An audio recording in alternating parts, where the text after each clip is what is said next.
তো লেডিস কাউন্টারে এত চেক আউট করে লাভ নেই, আমি যেহেতু জেন্টস কাউন্টারে দেখতে এসেছি তো চলে গেলাম ফার্স্ট ফ্লোরে।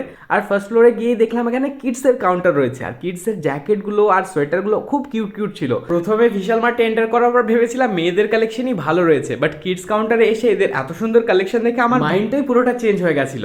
আর যারা নিউবর্ন বেবির মাদার রয়েছেন তারা প্লিজ গিয়ে এখানে একবার চেক আউট করে আসবেন, বিকজ বেবিদের কালেকশন অনেক সুন্দর আছে আর এখানে অনেক মাদাররা শপিংও করছিল। তো যাই হোক, বেবিদের কালেকশন দেখার পর আমি ভাবলাম যে আমি একটু মেন্স কালেকশন থেকে ঘুরে আসি, বিকজ আমার তো ওটাই দরকার। তাই আমি চলে গেছিলাম সেকেন্ড ফ্লোরে, আর ওখানে ছেলেদের অনেক ভালো ভালো কালেকশন আছে।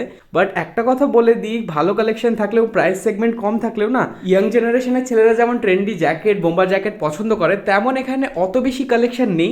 আই হোপ সেল হয়ে গেছে। আর আমার কিছু জিনিস পছন্দ হয়েছিল, তো সেগুলো সাইজ কার্টে আমার অ্যাভেলেবেল ছিল না, তো ওনাদেরকে আমি বলার পরে বললো যে যেগুলো অ্যাভেলেবেল আছে বাস এগুলোই, তাছাড়া বেশি কোনো আইটেম নেই এখানে, কারণ কম দাম হয় সবাই এখান থেকে পারচেস করে নিয়ে গেছে। তো যাই হোক, একটু জিন্স কালেকশন দেখতে লাগলাম, আর এখানে অনেক সুন্দর সুন্দর অফার্স চলছিল।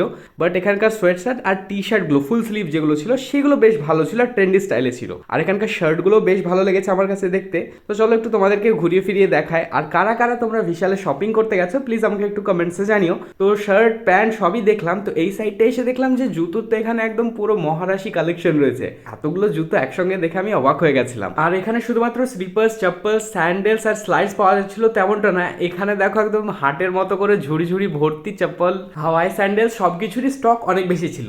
আর তাছাড়াও এখানে ফর্মালসের মধ্যে বেশ সুন্দর কালেকশন ছিল, তো সবকিছু চেক আউট করলাম। আর এই সাইডটা ফর্মাল শু যেহেতু ছিল, তো ফর্মাল শার্টও দেখানো উচিত, তো সেগুলোও দেখলাম। তো আমার কিছু জিনিস নেওয়ার ছিল, সেগুলো নিলাম, বিল করালাম, তারপরে আমি ওখান থেকে বেরিয়ে চলে আসলাম। আর ভাবলাম ইনফরমেশনাল ভিডিও যেহেতু বানিয়েছি তো তোমাদের সঙ্গে শেয়ার করাটা তো দরকারি, তাই না? তো গাইজ সবই হলো, আজকে মজা করলাম অনেক বেশি। তো এখন আমি বাড়ি যেতে থাকি, দেখা হচ্ছে নেক্সট ভিডিওতে। ততক্ষণের জন্য guys be safe and tata bye.